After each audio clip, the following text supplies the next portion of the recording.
Hi everyone, welcome back to the vlog. I hope you've all had a really lovely week. I am back today with a slightly different video. I haven't done one of these for ages. It's an Ask Me Anything vlog. So I asked you on here and on Instagram your questions, and I have picked out some of them to answer today. Before I launch in, I thought I would show you. I'm in the office today and I'm very excited because finally, after 3.5 years, I'm so excited, I'm gonna beat myself up. Finally, after 3.5 years of having the business, I finally have a proper office. There's still a few more things that we need to do, but it's looking really good. So this is, if you haven't seen the kind of shop and studio tour, our shop is downstairs and then our studio is up here. I'll show you, in fact, that's probably easier. So the shop, yeah, I won't show you because it's downstairs, but I have done plenty of shop tour videos on here. I'll link to the most recent one I did a few weeks back with a shop tour. And then the studio, let me flip the camera and I'll show you. So this is our lovely sewing studio upstairs. Good things come to those who make. Obviously it's empty at the moment, but this is where all our students, as me, come to learn. And then behind this wall is this. So this is our office. I need a big plant to go in the corner there. I'm trying, I've got you on the tripod, there we go. So I can't move the camera as well. Sorry if this is making you dizzy. We've got very organised, very colourful storage. And yes, that is a pair of frilly Liberty lace knickers made up as a sample a while ago on the wall. And then you'll find me and Lucy here most days, working away. So it's really nice to have our own little space. I'm back. So I just thought I would share that with you all because one, I thought you might wonder where I'm filming this, and two, because it makes me very happy. I will also just very quickly show you what I'm wearing.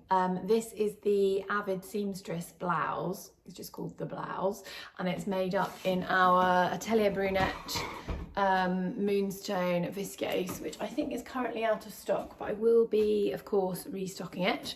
But yeah, I'm not going to go into detail because I'll show it on a makes vlog in the next few weeks, but just thought I would show you in case you're wondering. Right, I'm going to go straight into questions because I've had loads and I can't answer all of them, but I've tried to pick the ones I think will be most useful to most people. Some of them were quite random or a bit niche, so I've just tried to stick to the main ones. So I got quite a lot of questions about the business and I thought I would try and answer those first. First one, what made you decide to turn your love of sewing into a business? So for those of you that don't know, I started the business, it'll be 4 years ago next February, so just over 3.5 years ago. I've always loved sewing. I sewed a lot as a child. My nan was a seamstress all of her life. Kind of remember, I've got photos actually, I shared some photos a little while ago of just growing up surrounded by sewing machines and fabric and sitting on her knee and learning how to sew. And then when I became a teenager, I kind of lost interest in it and didn't pick it up again until my mid-20s.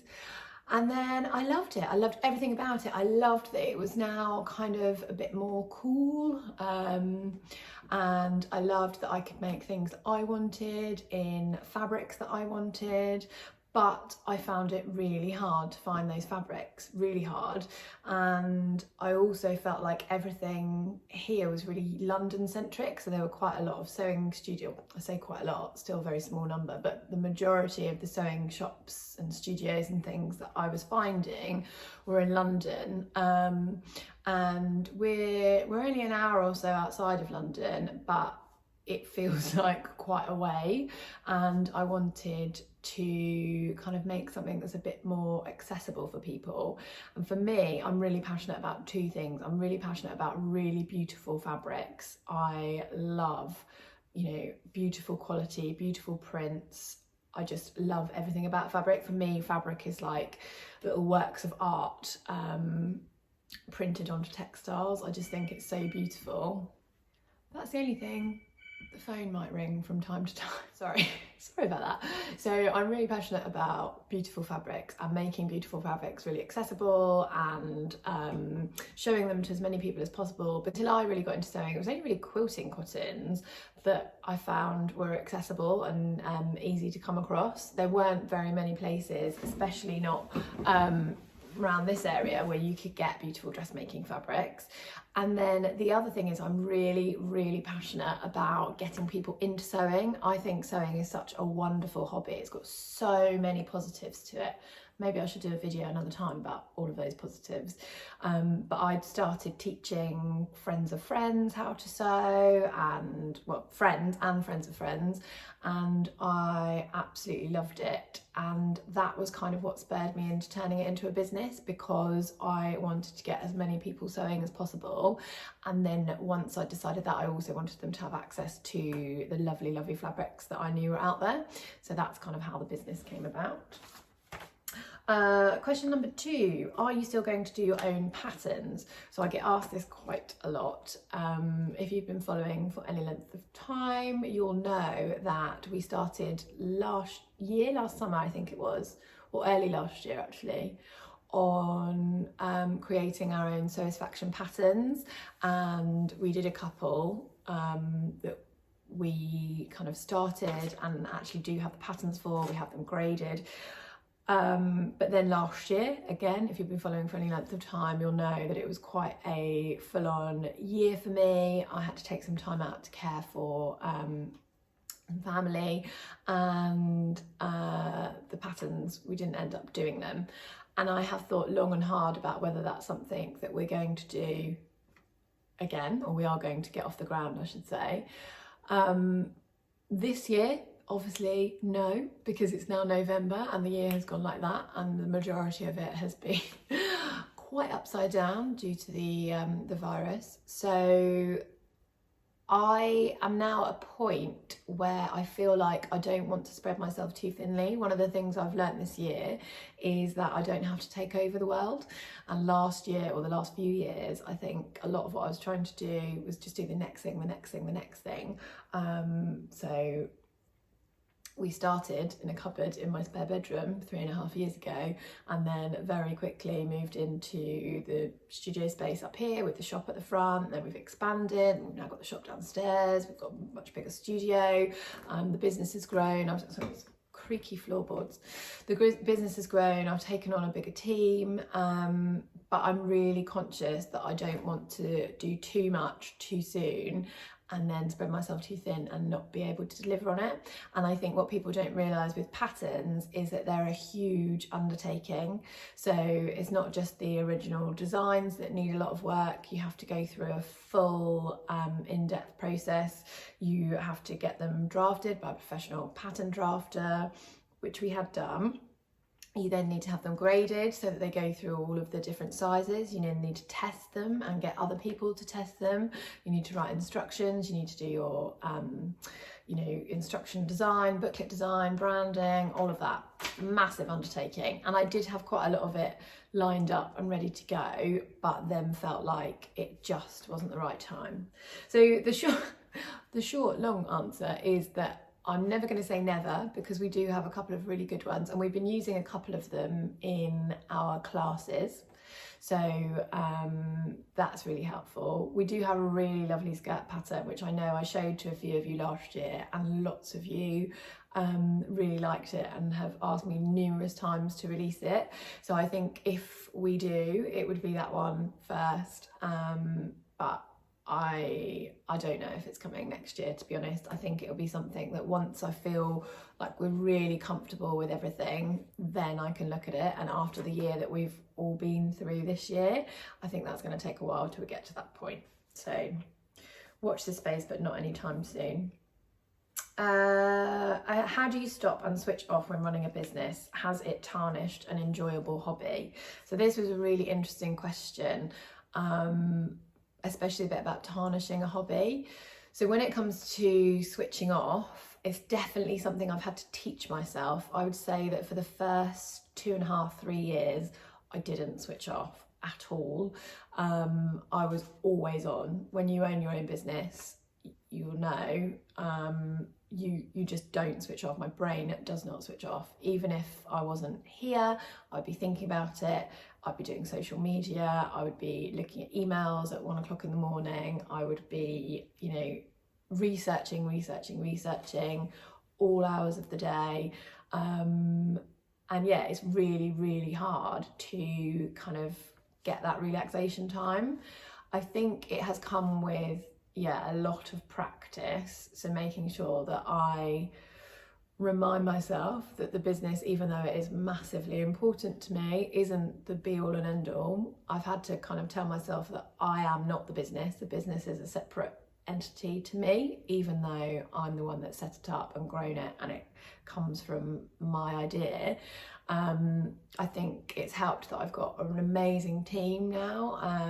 I've always been so lucky with the people that I've brought on board. I've always worked with amazing people, and the team I've got now have been with me for quite a while, and they are amazing at everything, and that really, really helps me know that everything's in good hands, and if I'm not here, I know things are under control. Likewise, I have had to say to myself that the to-do list is never going to end. There's never going to be a day where I get through everything that needs to be done for this business, because I could work every day for the rest of my life and I still wouldn't do all the things that I've got up in my head. So I've just had to kind of force myself to say, today is a Saturday and we're not doing any work. But then likewise, I do enjoy working. I do enjoy doing things on the business. So if on a Sunday afternoon I think, right, I'm sitting here with my feet up and I've got a glass of wine and I really fancy researching something, or I really fancy writing something or posting something, I do that, and I just try not to beat myself up too much. The biggest thing that I found in the last year, my screensaver's kicked in, the biggest thing that I've found in the last year that has really helped me switch off is actually exercise. And I would say that's one of the only places where my brain does not go into work, because it can't think about anything and what it's doing. So I really enjoy running. I really enjoy HIIT workouts, things that are quite high intensity, spinning, stuff like that. And when I do those, that's kind of my time for my brain to just switch off and just focus on me. This person asked, has it tarnished an enjoyable hobby? And if I'm really honest, I don't want to use the word tarnish because it sounds so negative, but it has definitely changed the way in which I think about sewing. So for me, I never ever sew anything that I'm not going to show on our social media, and then I don't sew anything that's not, well, predominantly not with our fabrics or with one of our patterns, because I feel like if I'm going to spend time sewing and I've got such limited time to do that, then it should be for the business as well as for me. And then it's obviously frustrating for people if they can't get hold of that fabric or that pattern, etc. And maybe that's something I need to start working on next, is making more time to sew things that are just for me. I've got boxes and boxes of fabrics that have come from, you know, years and years of collecting them, and I look at them and I think, oh, I must make that up, and then I think, oh, but I should be making a sample for the shop.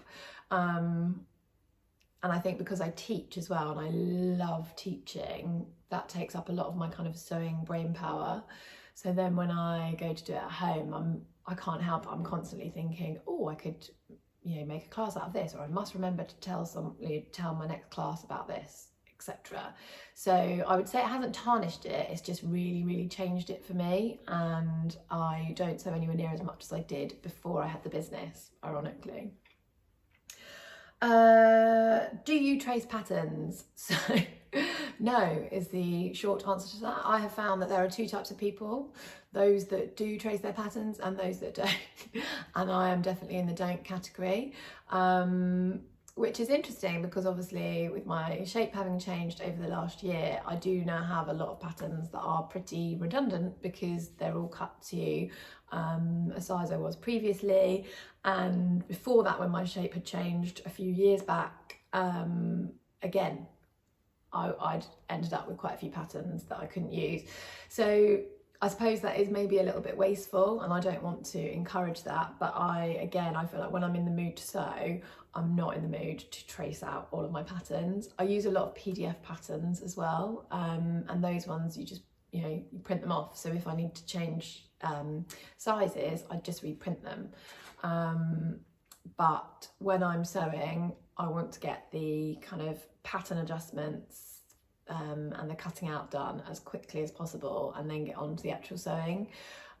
So I'm not team trace, but I do know lots and lots of people that do, and it does mean that, unlike me, they don't have a load of patterns that they now can't use. And it's also good if you're sewing a lot for other people, because you can then obviously use and retrace your pattern depending on what sizes you want. But I also, to answer one of the other questions, I don't sew for other people. Ooh, my sewing time is so limited that I sew what I want, when I want, when I've got that limited time. Okay, so I then bunched together a load of questions because I felt like they were all quite similar and I could kind of answer them in one go. So I had a lot about what's your most worn make, what do I enjoy sewing the most, and then all-time favourite pattern, only one, only one, and favourite fabric to sew. So yeah, what's your most worn make, what do you enjoy sewing, favourite pattern, favourite fabric. I decided that they all come under kind of the same thing. So my favourite type of fabric to sew is jersey. You'll probably have noticed that if you've watched any of my makes vlogs, there's always lots of jersey patterns in there. I sew predominantly straight up on my overlocker, but as I've talked about before, you don't have to. You can sew jersey straight on your sewing machine. I've done a couple of videos with tips on how to do that, but on my overlocker I find it super quick. I find that jersey is really easy when it comes to fitting. It's a little bit more forgiving, it's quicker and easier to fit with a lot of patterns in jersey knits, and lots of the fabric that I love to stock, get some really beautiful prints in on jersey. I say this as I'm wearing the most beautiful viscose rayon top, and I do really love this and makes like this, but just, if I'm being really honest, if I'm going to sew something, I would say 7 times out of 10 it's going to be jersey. And also because my lifestyle, I think, is I wear a lot of jeans and tops. I wish I had a lifestyle where I was swishing around in dresses and things all the time, but I don't. And I would actually say that this sort of blouse, this nice rayon blouse, is a really nice in between for me, because this actually feels quite dressed up, but I'm wearing it obviously with jeans, but most days I'm wearing a jersey top with jeans. So that's what I enjoy sewing the most, because I know I'm actually going to get wear out of it. That's the fabric that I enjoy sewing the most. And then when it comes to the all-time favourite pattern, you guys are going to think this is so boring, and I almost feel like I should apologise because it is such a simple pattern, but it is the Tilly and the Buttons Agnes pattern. It is a really simple top pattern.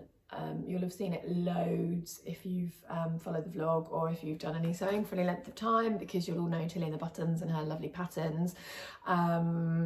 It's a fitted jersey top with a really flattering neckline. It's got a neckband, and it comes to sort of high hip, but I often lengthen it down into a dress. I have got quite a few of those, and again I feel like they're kind of comfortable but smart. And then I also wear it as a top all the time, year round, so make it into nice, I've got loads of nice kind of summery prints. I've made it into t-shirts, and then I've got long sleeved versions as well. So I would say that is my all-time favourite pattern, purely because I've been making it ever since it first came out, which must be about 4 years ago, and I would say I've made it at least 20-30 times in different iterations. I just think it's a really versatile pattern. I've done it with cropping it at the waist and then adding a gathered skirt. I've added pleated skirt, I've added length to it, so it's more of a fitted bodycon style. Really, really versatile pattern. Okay, what was the other one on here?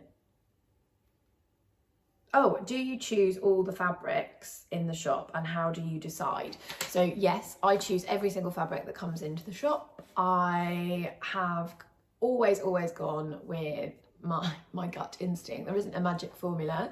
If I love it, which anything that comes through the door I have to love, I know that other people will love it too. Not everyone, because we've all got different tastes. And I think if you look at lots of different fabric shops, you'll be able to see the owners or the buyers' taste that comes through, and we've all got different styles. But I know what I love, and I know that you guys, a lot of you love it too. And then in terms of how I choose, yeah, it just depends. I think I look at what's seasonal, what's popular in terms of fashion and trends. I look at what's been popular before, and most of the time, so previously I always used to choose in the flesh, so I would always feel the fabrics first, because I would either have reps that would come and see me and show me all the samples. There'd be lots of suitcases and we literally sit there for hours going through fabrics, or I would go to suppliers' warehouses and feel and choose all the fabrics that way. This year we have had to change that a little bit because of the pandemic. Definitely for the first half of the year it was really, really difficult. We had to do a lot of fabric meetings on Zoom, and that was quite interesting. And then I've had a lot of samples and things through the post so that I can still feel things. So yeah, I choose everything. Anything that comes in is because I love it, and I really, really pride myself on the quality and the kind of beauty of the fabrics that we get in. Another question, do things feel normal in the shop now? So I'm assuming this is because of the kind of the pandemic. So the answer right now as I'm filming is no, because we're back in the middle of another lockdown.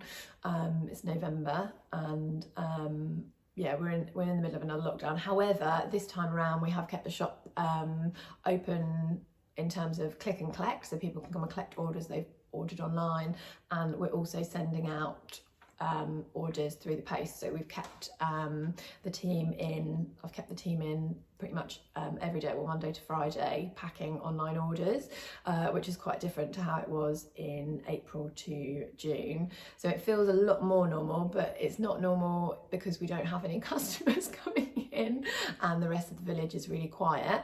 However, it has just been confirmed by the government that the English lockdown will finish next week, and we can open the shop back up from next Wednesday, which is in about 5 days' time. So I am extremely excited. And before we'd gone into this lockdown, everything had started to return to normal. We were getting lots of customers coming back in. Obviously, the shop is COVID secure, so things were different with the screens and the hand sanitizer everywhere and all of that, masks, but it feels nice to be in the shop, and I'm certain that once we can reopen next week it will go back to that. Is hoping. Okay, penultimate question, so that this isn't ridiculously long video, but I got so many questions about this, so many. In fact, I would say over 50% of the questions I got asked on the 2 Instagram poll question things that I did and on here were about diet and exercise. So lots of you have obviously commented on the fact that my shape's changed. I've mentioned that my shape's changed, but I've quite consciously not gone into detail about that. I am really grateful for all your lovely, lovely messages and comments.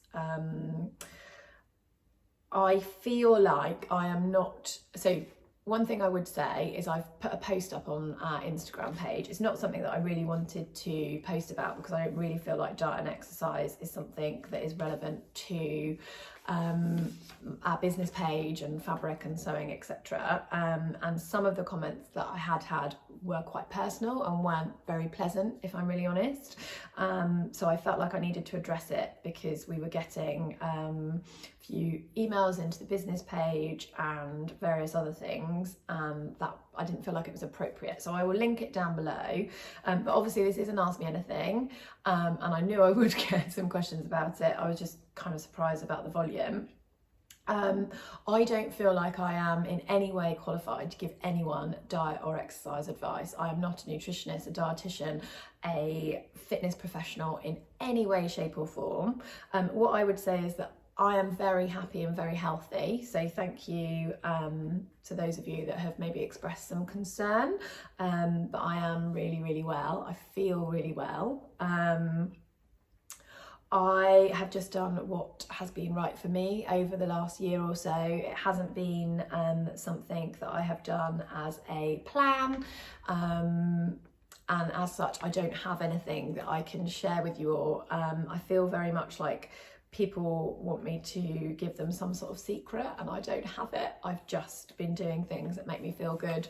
So as I mentioned already, like exercise for me has been a massive part of my life this year. It has really, really helped me in lots of ways. And I do exercise that I can do safely, that I really enjoy, but I wouldn't want to give advice to anybody else. I'm also really conscious that I feel like the diet industry as a whole is very damaging, and I don't want to be in any way part of that. And you can tell by the way I'm sort of keeping looking down at my paper. I have no notes on here. It's just that I feel really awkward talking about this, because I feel like a lot of people make comments about weight as if it makes you a better person to be a smaller size. I don't feel like I'm any different in terms of personality, business acumen, anything. I'm not a better friend. I'm not a less grumpy person in the morning because my dress size is smaller. And sometimes it feels like the volume of questions and comments and things are suggesting that that's not the case, and I find it quite difficult. So sorry that that's a really rambling, non-specific answer, but like I say, I've just done what's felt good for me, and I don't feel like I'm in any position to kind of give advice to anyone.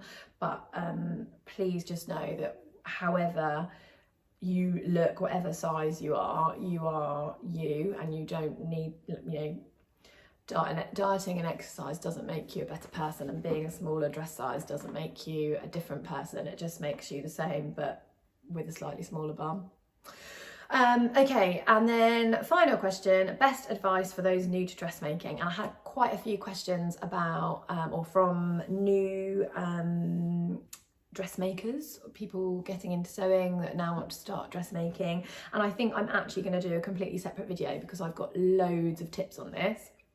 I'll do like 3 top tips very quickly. So first one is don't be afraid. I would start with fabrics that aren't particularly expensive or that don't go with grandma's heirloom silk. Just choose some old bed sheets or whatever, and the worst that can happen is you get it wrong. Most things can be unpicked, and if they can't, all you've done is ruin a bed sheet, but that's how you learn. So don't be afraid. A lot of people, when they come to classes or when they chat to me, they don't start anything because they're worried that they're going to get it wrong. And that's, you know, the easiest way to learn is to just throw yourself in. The second thing I would say is to check your sizing. So you'll find that fit is a really long ongoing process. You can do a degree in fitting, and then some. So you're not going to make something out of a pattern and it fit you the first time. Very rarely will you. But if you take time to measure yourself, to check the pattern measurements, to maybe do a little bit of research into some basic fitting adjustments that you can do. A lot of the indie patterns have some really great sew-alongs on their websites. The instruction booklets often have really good detailed instructions of how you can adjust length, how you can grade between sizes, etc. And that's a really good thing to try and concentrate on. But I would say when you're first starting, pick a couple of really simple patterns to try. So don't go straight in with a ball gown, because that may well put you off. I have done a video before about my favourite beginner patterns, and I think it's a few years old. So again, it kind of ties in. So one of the questions I did get was, what's our focus for next year? And I wasn't going to go into loads of detail about it because I'm going to do something else around that. But one of my things is I am so passionate about getting people passionate about sewing and into sewing. I'm going to try and do a lot more content for beginners, so top tips on, you know, what to start sewing with, how to start sewing, some more tutorials, things like that. So I would say pick patterns that are kind of appropriate for your level. Again, with the indie patterns, so many of them are marked for beginners. They've got instructions that will hold your hand. And then the third thing I would say is enjoy it. Please don't get stressed out or anxious if the first couple of things you make don't go perfectly. When you start doing anything, you're never going to be the best the first time you do it, whether that's sewing, running, like I was just talking about, anything, baking. You're never going to get it right first time, but just enjoy the doing. Sewing is so good for being mindful and switching off. If you're tied yourself in knots and swearing and feeling really stressed, chances are you're probably not going to enjoy it, and you're probably not going to do very much more of it. So yeah, just try and enjoy the process. But as I say, I will do a whole video on actual practical tips for those of you that are new to starting dressmaking. So there we go. Sorry, I had loads of other questions, but this video is already over half an hour long, I think, and I want some of you guys to actually watch it all. So I will stop it there, but I hope that that answered some of your questions. I hope that you found it useful, and depending on when you're watching this, I'm filming this, so it should go up for Black Friday weekend at the end of November. We do have 20% off all of our fabrics on that Black Friday weekend with the code BLACKFRIDAY. I will put it down in the comments box down below. And I've just realised the time. Obviously, if you're watching this after Black Friday, I do apologise that the discount's not live, but I just wanted to make sure that those of you that have watched all the way through got to see it. And I will be back again next week with a new video, probably down in the shop with some of the fabric favourites, because I haven't done that for a while. But yeah, I hope you're all really good. I hope you have a great week, and I will see you again soon.